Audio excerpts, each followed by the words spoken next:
यावदेतान् निरीक्षे अहं योद्धुः कामान् अवस्थितान् कैर्मया सह योद्धव्यमस्मिन् रणसमुद्यमे। और जब तक कि मैं युद्ध क्षेत्र में डटे हुए युद्ध के अभिलाषी इन विपक्षी योद्धाओं को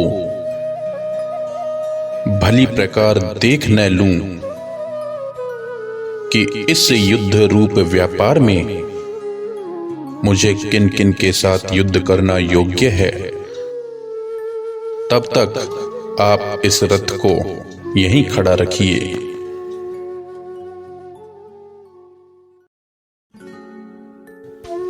योत्स्यमानान् वीक्षे अहं ये एते अत्र समागताः धार्तराष्ट्रस्य दुर्बुद्धेर्युद्धे प्रियचिकीर्षवः।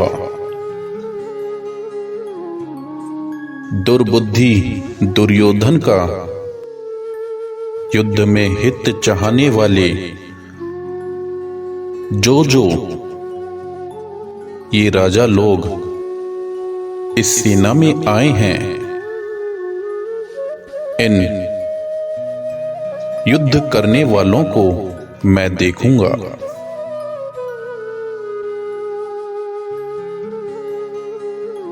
संजय उवाच एवमुक्तो ऋषिकेशो गुडाकेशेन भारत सेनयोरुभयोर्मध्ये स्थापयित्वा रथोत्तमम्।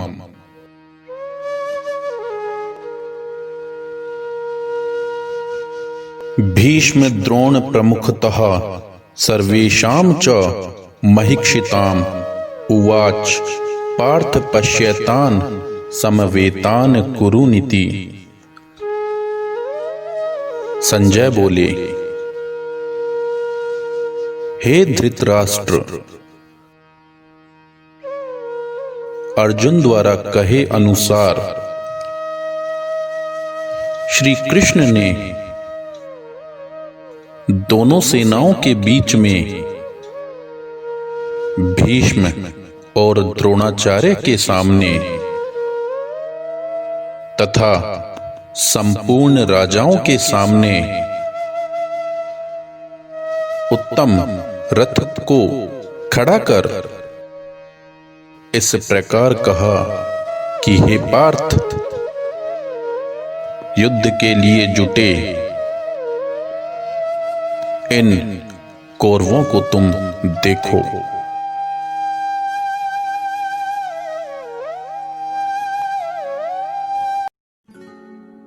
तत्र अपश्यत् स्थितान् पार्थः पितॄनथ पितामहान् आचार्यान् मातुलान् भ्रातॄन् पुत्रान् पौत्रान् सखिंस्तथा स्वशूरान् सूरिधश्चैव सेनयोरुभयोरपि तान् समीक्ष्य स कौन्तेय सर्वान् बन्धून् अवस्थितान्। इसके बाद प्रथापुत्र अर्जुन ने उन दोनों ही सेनाओं में स्थित ताऊ चाचों को, दादों परदादों को, गुरुओं को, मामाओं को, भाइयों को, पुत्रों को, पौत्रों को तथा मित्रों को, ससुरों को और सुहृदों को भी उन उपस्थित संपूर्ण बंधुओं को देखकर कृपया पर्याविष्टो विषीदन्निदं ब्रवीत। अर्जुन उवाच दृष्ट्वेमं स्वजनं कृष्ण युयुत्सुं समुपस्थितम्। उन उपस्थित संपूर्ण बंधुओं को देखकर वे कुंती पुत्र अर्जुन अत्यंत करुणा से युक्त होकर शोक करते हुए यह वचन बोले,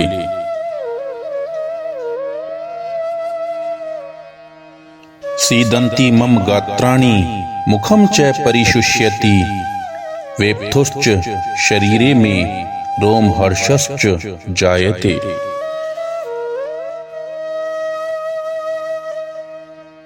हे कृष्ण,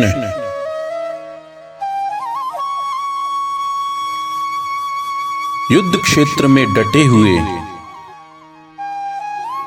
युद्ध के अभिलाषी इस स्वजन समुदाय को देखकर मेरे अंग शिथिल हुए जा रहे हैं और मुख सूखा जा रहा है तथा मेरे शरीर में कंपन एवं रोमांच हो रहा है।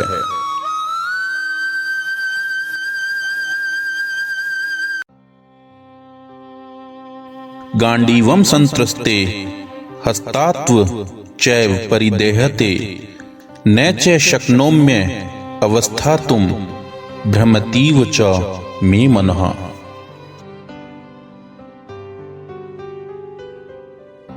हाथ से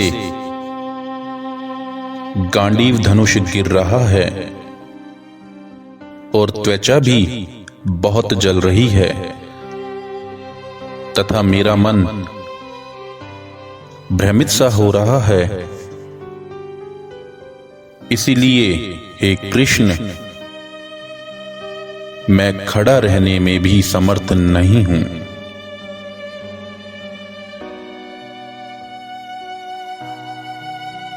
निमित्तानि च पश्यामि विपरीतानि केशव न च श्रेयो अनुपश्यामि हत्वा स्वजन महावे। हे केशव, मैं लक्षणों को भी विपरीत ही देख रहा हूं तथा युद्ध में स्वजन समुदाय को मारकर कल्याण भी दिखाई नहीं पड़ता है।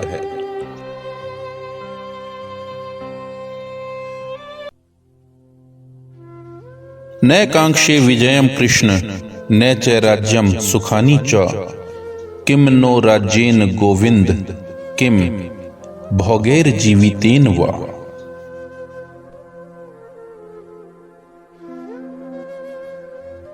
हे कृष्ण, मैं न तो विजय चाहता हूं और न राज्य तथा सुखों को ही चाहता हूं। हे गोविंद, हमें ऐसे राज्य से क्या प्रयोजन है अथवा ऐसे भोगों से और जीवन से भी क्या लाभ है।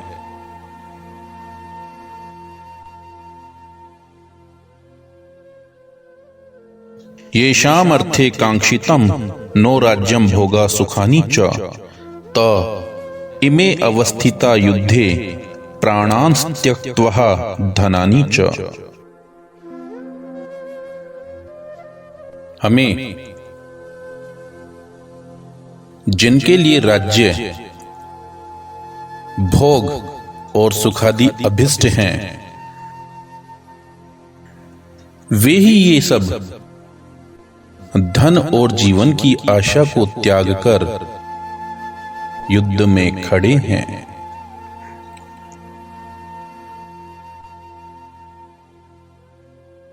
आचार्यः पितरः पुत्रास्तथैव च पितामहा मातुलः श्वशुरः पौत्रः शालः संबंधिस्तथा।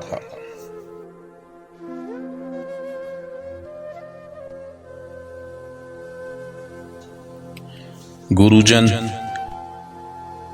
ताऊ, चाचे, लड़के और उसी प्रकार दादे, मामे, ससुर, पौत्र, साले तथा और भी संबंधी लोग हैं। एतान हन्तुमिच्छामि घन्तो अपि मधुसूदन अपि त्रैलोक्य राज्यस्य हेतो किम नु महि कृते।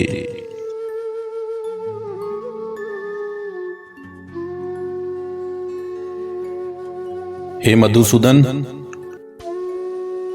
मुझे मारने पर भी अथवा तीनों लोकों के राज्य के लिए भी मैं इन सबको मारना नहीं चाहता। फिर पृथ्वी के लिए तो कहना ही क्या है।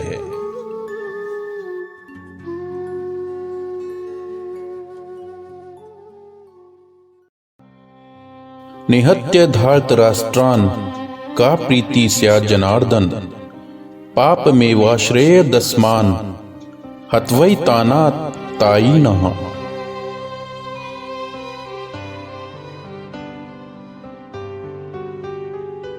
हे जनार्दन, धृतराष्ट्र के पुत्रों को मारकर हमें क्या प्रसन्नता होगी। इन आतताइयों को मारकर तो हमें सिर्फ पाप ही लगेगा।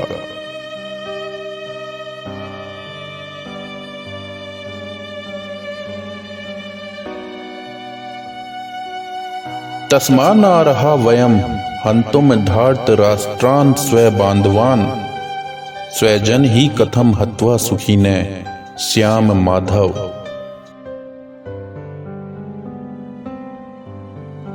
अतएव हे माधव, अपने ही बांधव धृतराष्ट्र के पुत्रों को मारने के लिए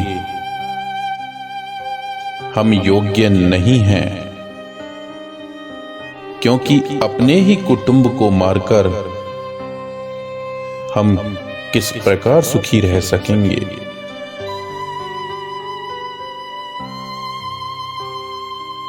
यद्यपेते न पश्यन्ति लोभो हतचेतसः कुल क्षय कृतम दोषम मित्रद्रोहे च पातकम।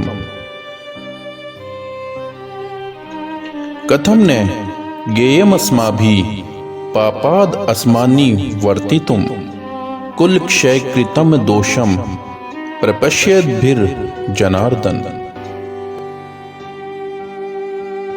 यद्यपि लोभ से भ्रष्ट चित्त हुए ये लोग कुल के नाश से उत्पन्न